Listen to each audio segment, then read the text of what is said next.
mãe de uma nova nação ou a maior traidora das Américas?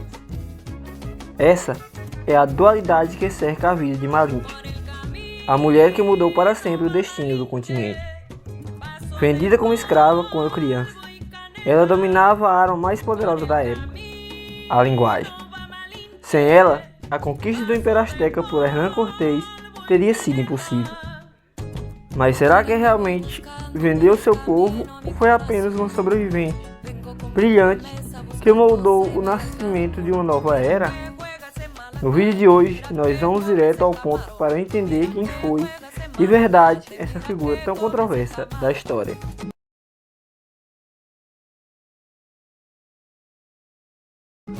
A história de Malinche é tão impressionante que a gente consegue entender a reviravolta da vida dela só de olhar para os nomes que ela recebeu. Curiosamente, o nome com o qual ela nasceu se perdeu no tempo, apagado quando ela foi vendida como escrava ainda jovem. Mas tudo muda quando ela se torna a tradutora oficial da expedição de Hernán Cortés, e os povos indígenas passam a chamá-la de Malinche. Esse Zin, no final, era um título de altíssimo respeito na língua dos astecas, uma prova de que os nativos reconheciam que ela não era uma cativa comum, mas sim uma mulher da nobreza que falava com muita elegância e autoridade. Ao mesmo tempo, os espanhóis a batizaram como Marina, mas logo perceberam que ela era inteligente demais e a transformaram em sua principal conselheira e diplomata. Foi assim que ela ganhou o título de Dona Marina, uma distinção de nobreza europeia que mostra como ela subiu de status rapidamente. E é dessa mistura que surge o nome mais famoso de todos, La Malinche. Como ela e Cortés eram inseparáveis, os indígenas começaram a chamar o próprio conquistador de Malinche, que significa algo como o Senhor de Malinche. Com o tempo, o termo grudou nela e séculos depois virou sinônimo de traição no México, dando origem à palavra malinchismo, usada para criticar quem prefere o estrangeiro. No fim das contas, essa troca de nomes resume perfeitamente como ela navegou entre o respeito do seu povo, o topo da diplomacia espanhola e o julgamento da história.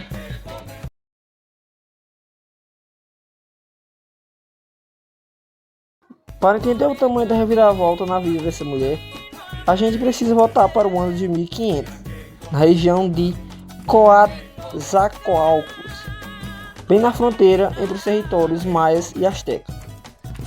Ela não nasceu escrava, muito pelo contrário. Malinche era filha de um cacique, o líder local de uma tribo de etnia Nahua. Por fazer parte da elite indígena, ela recebeu uma educação refinada e aprendeu o Tecpilartoli, que era o discurso senhorial, uma forma extremamente sofisticada, poética e formal de falar o idioma nahuatl, a língua oficial do Império Azteca. Essa infância, cheia de privilégios e o conhecimento dos protocolos de corte seria a base de tudo o que ela faria no futuro.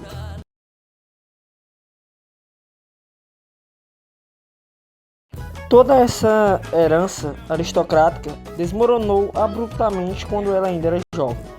Após a morte de seu pai, sua mãe casou-se novamente e teve um filho.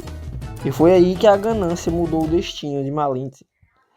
Para garantir que esse meio e o irmão mais novo herdasse todas as terras da linhagem, a própria família a rejeitou e a entregou secretamente para comerciantes de escravos na calada da noite, fingindo que ela havia morrido.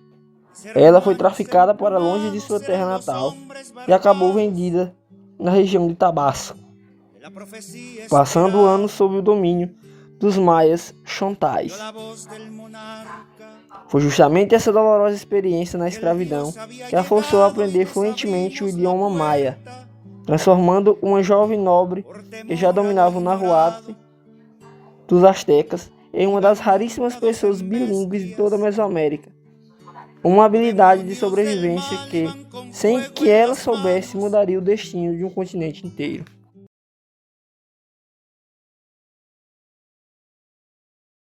Em março de 1519, o destino de Malinche muda para sempre quando a expedição do conquistador espanhol Hernán Cortés chega à região de Tabasco. Após derrotarem os guerreiros nativos em uma batalha violenta, as autoridades locais decidem selar a paz oferecendo aos europeus um tributo para acalmar os invasores, incluindo ouro, comida e 20 mulheres escravas. Malinche estava no meio delas. Antes de serem distribuídas como servas para os capitães espanhóis, essas mulheres foram batizadas à força na fé católica, e foi nesse momento que ela recebeu o nome cristão de Marina. Inicialmente, Cortés nem percebeu quem ela era e a entregou como presente para um de seus capitães de confiança. Malinche foi tratada como apenas mais uma mercadoria de guerra, carregando suprimentos e cozinhando para os soldados enquanto os navios espanhóis começavam a subir a costa mexicana. O que ninguém ali imaginava era que aquela prisioneira silenciosa no canto do acampamento carregava na mente a única chave capaz de abrir as portas do poderoso Império Azteca.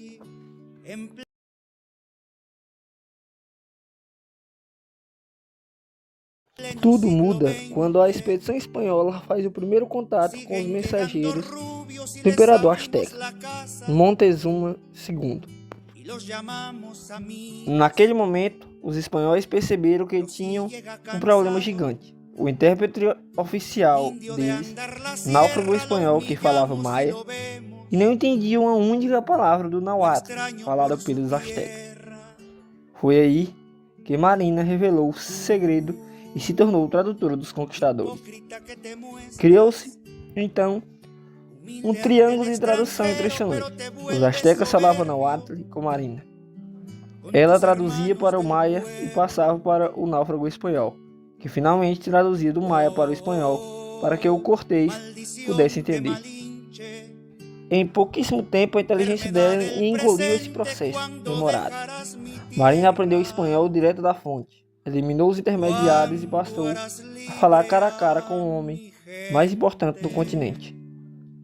Ela deixou de ser uma serva invisível para se tornar os olhos, os ouvidos e a própria voz de Hernán Cortés.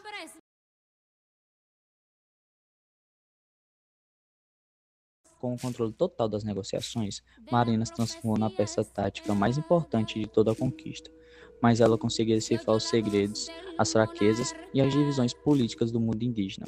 Ela percebeu rapidamente que muitos povos odiavam o Império Azteca e usou sua diplomacia para costurar alianças militares brutais com tribos como Tlaxcaltecas e Totonacas. Sem esse exército de milhares de guerreiros nativos que Marina ajudou a unir aos espanhóis, Hernán Cortés jamais teria conseguido avançar. Além de conseguir alianças, a inteligência dela agiu como um verdadeiro escudo para os europeus. O caso mais famoso aconteceu na cidade de Cholula, onde Marina descobriu uma suposta emboscada secreta armada para massacrar os espanhóis. Ela alertou Cortés a tempo, que serviu de pretexto para preventivo e devastador.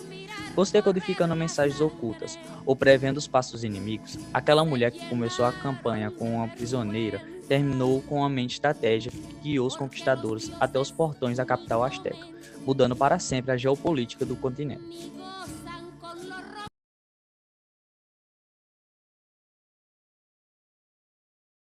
A história de Malinche sintetiza a complexa origem do México moderno, marcada pela dor da conquista e pelo nascimento da mestiçagem. Como companheira e intérprete de Hernán Cortés, ela deu luz a Martín Cortés em 1522, figura considerada o primeiro mestiço simbólico do país. Mais tarde, após ser casada por Cortés com o capitão Juan Ramírez, para garantir seu status de nobreza e estabilidade financeira, ela teve sua segunda filha, Maria. Na identidade mexicana, sua maternidade carrega uma profunda dualidade. Praia é vista como Eva do Novo Mundo. Praia é justamente rotulada pelo mito popular de mãe traidora. Historiadores modernos contestam essa visão de traição, lembrando que ela era uma mulher escravizada e que não existia uma unidade indígena da época.